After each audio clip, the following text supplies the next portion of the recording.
Okay, this is going to be a quick lecture and we'll be talking here about the AWS Managed Logs. So this is the kind of the logs that can be produced by the AWS services that can be helpful for your solution architecture. The first one is the load balancer access logs to get the details of all the requests meant to your load balancer. And so it's where the ALB, NLB and the CLB, classic load balancer, all load balancer. And you can export these logs into S3.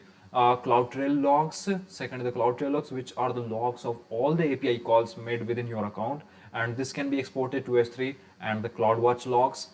So VPC flow logs, which is going to give you information about all the IP traffic going to and from your network interfaces in your VPC, and this can be sent to S3 or the CloudWatch logs.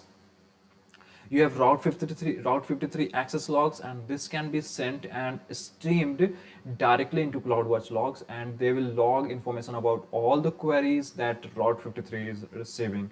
So S3 access logs, where you can send this to another S3 bucket, which is giving you some information about all this access log, and that happens for the request made within your bucket.